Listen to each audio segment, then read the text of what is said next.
Hello, Colin here again.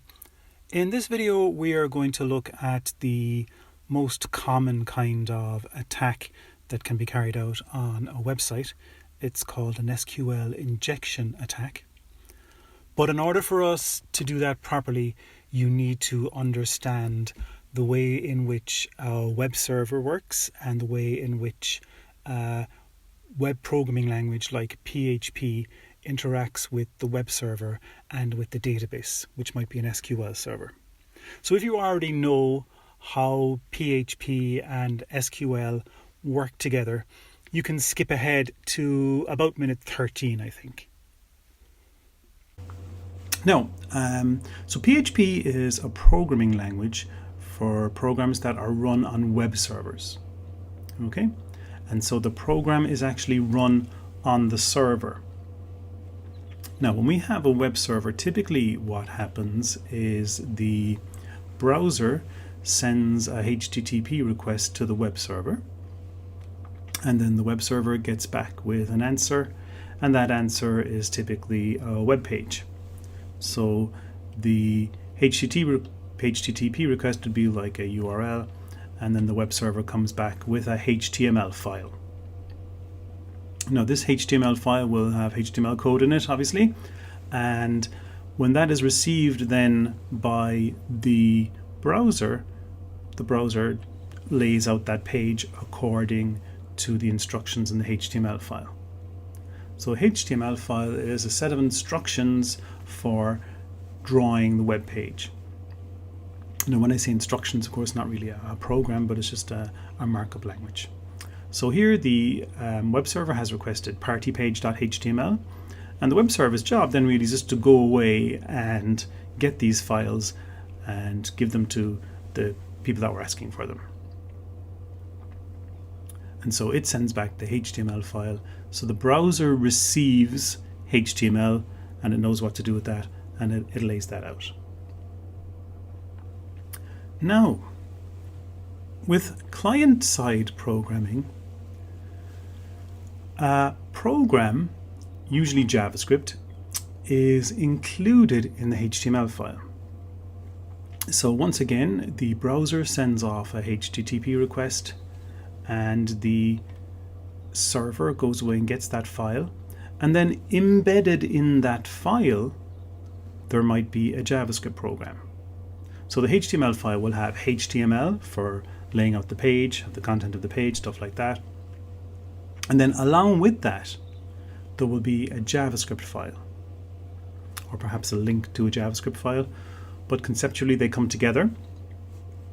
And the browser then, when it receives the JavaScript code, it will run that code.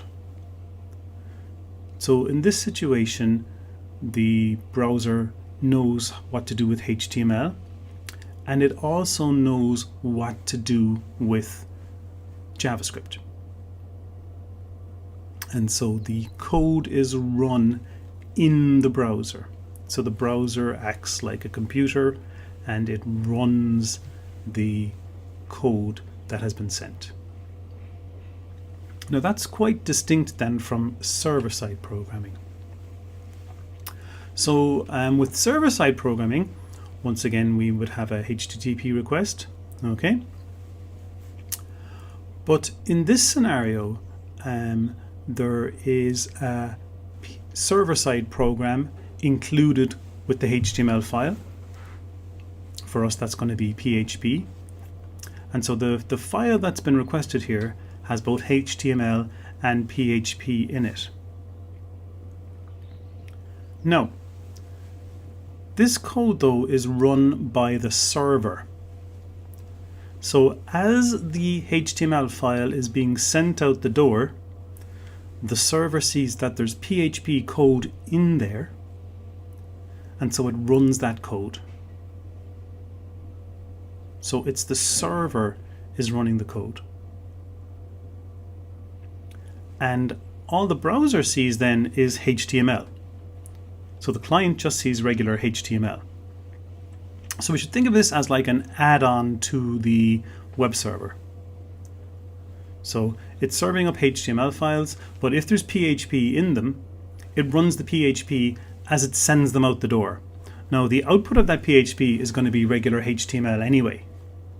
So all the client sees, all the browser sees, is plain vanilla HTML. The client would never see the PHP code, which is quite different from client-side programming, where the browser gets the code, sees the code, and runs the code. If you're writing a PHP program, no one should ever see it, because it should be executed as it's going out the door. Now, in addition then to PHP, we often ask PHP to work with a database. And the most popular one in this scenario, it would be MySQL. So in this scenario then, the PHP may also be asked to get information from a database.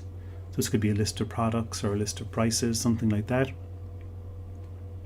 And that all gets included in the HTML file as it's being sent out the door.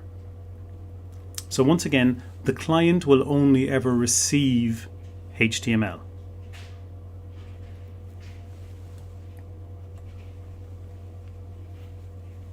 So the user's browser will just display HTML, and all of the processing is done by the server. And so the server just sends the correct HTML to the browser. And we must be mindful of that when we're writing web pages. So the output of a PHP program is only ever going to be HTML. When we add a database to the mix, the database is further towards the back end again. So the server, the PHP code or the web server, that's going to communicate with the database. It's going to get files, it's going to get information from there, or it's going to take our requests and add things to the database. But it sits between us and the database. It sits between the client, the browser, and the database. And so in this here, we kind of have the full range of things that would be going on in a website. So at the front end, we can have our HTML, we might have some CSS. There might be lots of JavaScript running in the browser on the client side. Then we have the web server, and there would be the PHP there as well. And then behind that again, we would have the database. And so the PHP code sits between us and the database. So most programming languages actually provide some way of storing data permanently on the computer system, usually as files. So in C, for example, there's all these commands you can use to open up a file on the hard disk and write values to it, or open up a file and read values from them and stuff. Generally though, that's relatively clumsy and complex, and generally file systems that you have access to from programming languages are sequential. So you can read things in order, the first thing, then the second thing, and the third thing. But to go to item number 79, you have to read the first 78 to get to that even. So problems like that. And also it's not terribly sophisticated. So what databases do is they abstract out the data storage process for us, and they take care of the details. And in particular, they take care of the details of how the thing is stored, how the thing is represented, at the bit level. And importantly as well, they take care of doing all that efficiently and doing all of that quickly. And also then they have features that allow us to pull stuff out and insert fairly quickly. So they're like a specialized service or a specialized piece of software that's optimized for all of these problems. So as such, a database provides like a service to the code that we're running. Now we can access a database from PHP, which is handy, and that's what we're interested in. Now it turns out there's a whole bunch of different kinds of databases, and there are all lots of new hip and trendy ones that come and go. I suppose they don't ever go, but The classic database then is a relational database, it's called. And everything we learn about relational databases is actually going to be independent of PHP and will apply when we're accessing databases using other languages too. Now, we can communicate with the database management system using structured query language, or SQL. And this is a special language that was designed for communicating with relational databases. And it's for building and managing and modifying relational databases, and hasn't changed pretty much since the 1960s. It has been around for a long time. So it's worth investing some effort into learning SQL, because any skills you develop in SQL will be useful for a long time. SQL has a very long shelf life. It certainly had one very long thus far, and it's expected to continue. Some people call it SQL instead of SQL. I call it SQL, but maybe I'm not a database head. I don't know. Don't want to get in one of those GIF versus GIF arguments. It's GIF, by the way. Anyway, so the SQL sits kind of between the server and the database. So when we're doing PHP, for example, we have our HTML and our data coming and going from the browser to the web server and the PHP as part of that. And then PHP can issue commands or queries to the to the SQL server. So the PHP can say, give me such and such a table, please, or insert these values into this table. If we do ask the SQL server, if we do ask the database for some information, it will come back as a table. So it sends back tables. They will actually arrive at PHP as kind of a big array. So from a programming point of view, the PHP will have an array. It can do what it wants with that. Maybe it can even put it into a HTML table and show it to us in HTML or whatever. But the PHP sits between the browser and the database. Now, the next thing we want to look at is what's known as an SQL injection attack. So this is perhaps the most common kind of attack on a PHP server, and it's really quite ingenious actually, but it's also easy enough to defend against. And in this attack, the hacker puts some SQL into the input, and then when that input is displayed, when that input comes back out and is parsed by the PHP server, it's read as SQL and executed as SQL. So it means that information that was meant to be data gets misinterpreted as commands. And there's a very popular, very almost famous, I suppose, cartoon by Randall Munro that explains this. So this is little Bobby tables.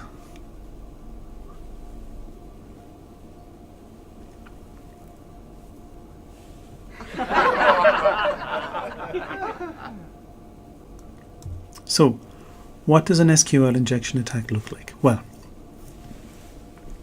suppose for my name, instead of calling myself John, I called myself John, quote, close bracket, semicolon, drop table users. Okay. And if we were to put this into a table, okay, the SQL would look like this, eh? So I was inserting this name into a table called users, and this name here would in fact be, this semicolon here would be interpreted, well, this quote here would be interpreted as ending this quote here, closing bracket, and then this semicolon here would be interpreted as the end of the new line. And then this code here would be a little bit of a syntax error, but the database might do a good job of actually executing that.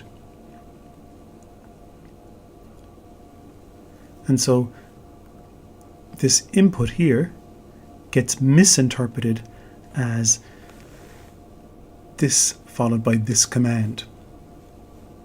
And so that could be very destructive. So that's a classic example of an SQL injection attack. So we put SQL in as data, and if we're not careful, if the system isn't clever enough to catch it, it will get misinterpreted as a command. Here's another example.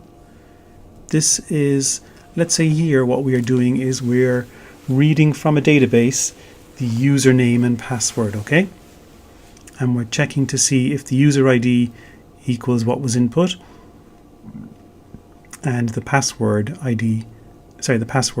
is what was input. So we're we're pulling out of the SQL, pulling out of the table all of the rows where the user ID is the same as the user ID in the table is what was entered in the form, and the password in the table is what was entered in the form, which you would expect would come back with only one row and would only come back with that one row if the username and password were both correct. Suppose a bad actor says his name is John, quote, or quote, blah blah blah is the same as blah blah blah,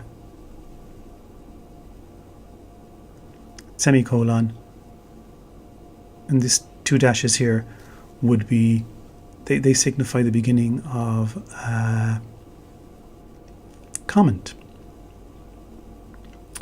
So now this would be read as select everything from the table user where user ID equals John or blah blah blah equals blah blah blah. And then this is just a comment, so this part doesn't get kicked in at all. So the password being correct is not relevant to the selection of the rows from the table. So this will show us this will show us everything in this table, including the password for John. So anywhere where the user ID is John, I guess there would only be the user ID would probably be unique. So it would only give us the information for this one user. But it would give us that user's information, everything in that row, including the password. So this data here is allegedly just the name, chops off this piece of the code here. So the and password is correct is gone. And blah blah blah equals blah blah blah is always going to be true. So or true is going to be true, and so that's going to give us the information from there. So you could see that's quite snaky, isn't it? It's quite clever. It's also quite common, so it's something you'd need to be mindful of. We can also have a problem where a script is entered as data.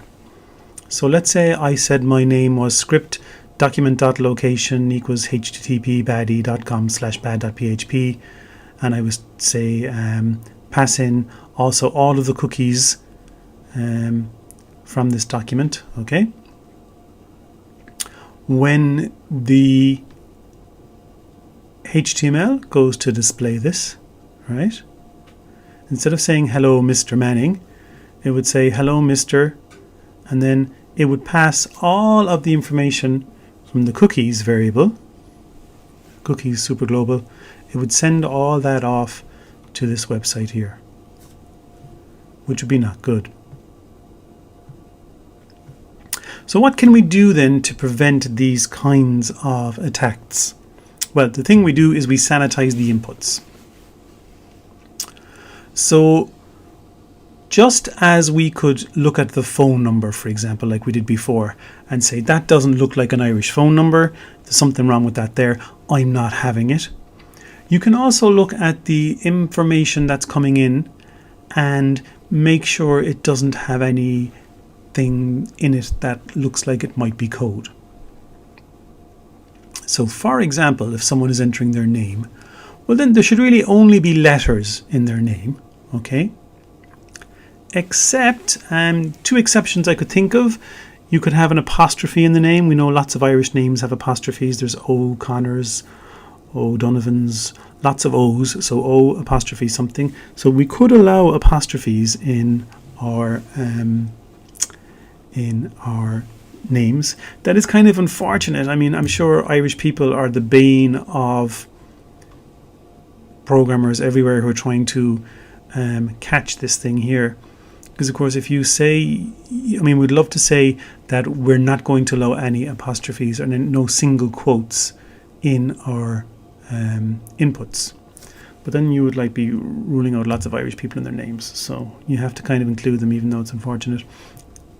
And then we also don't want to allow people to sneak in comments into the code and so chop off important parts of the code. But then you do have double barrel names like Jean-Luc, so you need that dash there. But certainly 2 dashes should not be allowed. Certainly a double quote should not be allowed. So we'd reject a name if it had numbers or tags or brackets. We would just say, no, we're not even putting that anywhere near the database. Don't like the look of that. That's fishy. I'm not putting that into the database. There may be scenarios where we need sort of, free form input. And what we can do there is we can convert special characters into their HTML entities. So ampersand would become ampersand AMP semicolon. This open bracket here would become ampersand LT close. So this then would never be misinterpreted as the beginning of a tag. So if I wanted to start this off here, if I was going to use that as part of beginning of a script tag, I wouldn't get away with it. Okay. So this is called sanitizing your inputs. But really the first thing you need to do when you sanitize your inputs is just decide there are certain things that shouldn't be there and anything that has them, they're not going in. So if it's, little Bobby tables here, if, we might, this apostrophe here, this single quote here would not rule out him immediately, because like I said, we need to keep that for all the possible Irish people. Although I suppose you wouldn't have O in your first name, but it could be in your surname. But certainly no one is allowed to have a closed bracket in their surname, first name or surname. No one's allowed to have a semicolon in their name. You could even do a search for drop or any SQL. You could even look for any SQL keywords, reserved words, but that might be a bit extreme. So depending on the kind of input, you would just reject it out of hand. Okay? So sanitizing your inputs is really, really important. So despite being a very well-known vulnerability of this kind of system, and despite having been around a long time, SQL injection attacks still occur. And the main way to protect against this is to never accept user input at face value. It has to be sanitized first and scanned to make sure that what's allegedly just someone's name or someone's address isn't actually executable code being dressed up as data, because code posing as data is the source of the problem.